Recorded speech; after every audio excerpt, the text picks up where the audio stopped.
ചില പ്രധാന സ്റ്റോക്കുകളിൽ വന്ന ലേറ്റസ്റ്റ് അപ്ഡേറ്റ് ആണ് ഇന്നത്തെ വീഡിയോയിൽ ഉൾക്കൊള്ളിച്ചിരിക്കുന്നത്. ഒന്നാമത്തെ stock Ambuja cement. Ambuja cement ഇന്ന് 0.7% ഇടിഞ്ഞ് 663 രൂപയ്ക്കടുത്ത് ക്ലോസിംഗ് നൽകി. 1.46 ലക്ഷം കോടി രൂപയുടെ മാർക്കറ്റ് ക്യാപ്പുള്ള കമ്പനിയുടെ വാല്യൂഷൻ 39.82, 52 വീക്ക് ഹൈ 680. 52 വീക്ക് ഹൈയിൽ നിന്നും സ്റ്റോക്ക് കൺസിഡറബിൾ ഡിസ്കൗണ്ടിൽ ലഭിക്കുന്നു.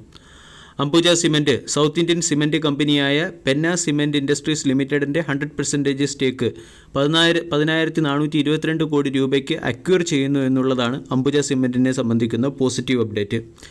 അദാനി ഗ്രൂപ്പിന്റെ ഉടമസ്ഥതയിലുള്ള അംബുജ സിമന്റിന് പാൻ ഇന്ത്യൻ പ്രസൻസ് ശക്തമാക്കുന്നതിനും സൗത്ത് ഇന്ത്യയിൽ ബിസിനസ് എക്സ്പാൻഷൻ നടത്തുന്നതിനും ഈ അക്വിസിഷൻ സഹായിച്ചേക്കും. പെന്ന സിമന്റ് ഇൻഡസ്ട്രീസ് ലിമിറ്റഡിന്റെ production capacity 10 metric ton per annum എന്ന റേറ്റിലാണ്. കൃഷ്ണപട്ടണത്തിലും ജോധ്പൂരിലും കമ്പനി അതിൻ്റെ പുതിയ മാനുഫാക്ചറിംഗ് പ്ലാന്റുകൾ സെറ്റപ്പ് ചെയ്യുന്നു. വരുന്ന 6 മുതൽ 12 മാസത്തിനുള്ളിൽ ഈ മാനുഫാക്ചറിംഗ് പ്ലാന്റുകൾ ഓപ്പറേഷണൽ ആവുകയും കമ്പനിയുടെ production capacity 14 metric ton per annum എന്ന റേറ്റിലേക്ക് ഉയരുകയും ചെയ്യും. കഴിഞ്ഞ 3 ഫിനാൻഷ്യൽ ഇയറിലെ പെന്ന സിമന്റ് ഇൻഡസ്ട്രീസ് ലിമിറ്റഡിൻ്റെ പെർഫോമൻസ് നോക്കിയാൽ 2021-22 ഫിനാൻഷ്യൽ ഇയറിൽ 3204 കോടിയുടെയും 22-23 ഫിനാൻഷ്യൽ ഇയറിൽ 2002 കോടിയുടെയും 23-24 ഫിനാൻഷ്യൽ ഇയറിൽ 1241 കോടിയുടെയും റവന്യൂ കമ്പനി ജനറേറ്റ് ചെയ്തു. ഈ അക്വിസിഷന് ശേഷം അദാനി സിമന്റിൻ്റെ പാൻ ഇന്ത്യൻ പ്രസൻസ് 2% ഉയരുകയും സൗത്ത് ഇന്ത്യയിലെ അദാനി ഗ്രൂപ്പിൻ്റെ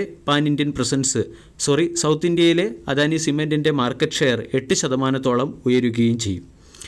ഇന്നത്തെ ട്രേഡിംഗ് സെഷനിൽ ഡീസൻറ്റ് പെർഫോമൻസ് കാഴ്ചവെച്ച മറ്റൊരു സെക്ടറാണ് ഡിഫൻസ് സെക്ടർ. ഡിഫൻസ് സെക്ടറിലെ ഒട്ടുമിക്ക സ്റ്റോക്കുകളിലും റാലി കാണാൻ സാധിച്ചു.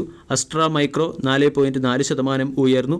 അവൻറ്റൽ 5.14%, ഭാരത് ഡൈനാമിക്സ് 4.8%, ഭാരത് ഇലക്ട്രോണിക്സ് 3.5% ഉയർന്നു.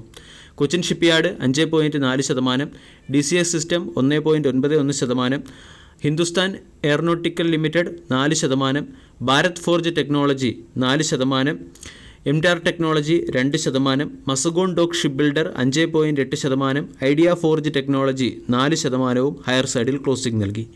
ഇന്ന് ഡിഫൻസ് സെക്ടറിലെ സ്റ്റോക്കുകളെല്ലാം മികച്ച പെർഫോമൻസ് നടത്തിയതിന് പിന്നിലെ കാരണം മനസ്സിലാക്കാം.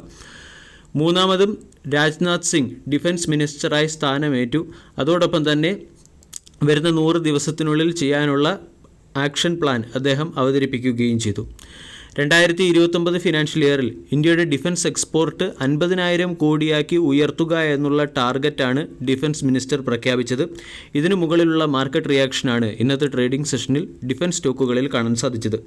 2024 ഫിനാൻഷ്യൽ ഇയറിലെ ഇന്ത്യയുടെ ഡിഫൻസ് എക്സ്പോർട്ട് 21,803 കോടിയാണ്.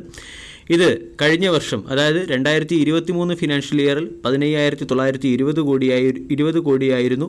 കഴിഞ്ഞ വർഷവുമായി താരതമ്യപ്പെടുത്തുമ്പോൾ ഈ വർഷം ഇന്ത്യയുടെ ഡിഫൻസ് എക്സ്പോർട്ട്, അതായത് 2023 നിന്നും 2024 ഫിനാൻഷ്യൽ ഇയറിലേക്ക് ഇന്ത്യയുടെ ഡിഫൻസ് എക്സ്പോർട്ട് 32.5% ഉയർന്നത്. 2023 ഫിനാൻഷ്യൽ ഇയറിൽ ഇന്ത്യൻ ഡിഫൻസ് പ്രൊഡക്ഷൻ 1 ട്രില്യൺ രൂപയ്ക്ക് മുകളിലേക്ക് എത്തുകയും ചെയ്തു. ഇതെല്ലാം രാജ്നാഥ് സിംഗിൻ്റെ കാലത്താണ് അച്ചീവ് ചെയ്തത്. ഈ അച്ചീവ്മെൻറ്റ് തുടരാൻ സാധ്യതയുള്ളതുകൊണ്ടാണ് ഇന്ന് ഡിഫൻസ് സെക്ടറിലെ സ്റ്റോക്കുകൾ ഡീസൻറ്റ് പെർഫോമൻസ് കാഴ്ചവെച്ചത്. ഇനി ഡിഫൻസ് സെക്ടറിലെ പൊട്ടൻഷ്യൽ മനസ്സിലാക്കി ചില AMCകൾ ഡിഫൻസ് ഇൻഡെക്സ് ഫണ്ട് കൂടി അവതരിപ്പിച്ചിട്ടുണ്ട്.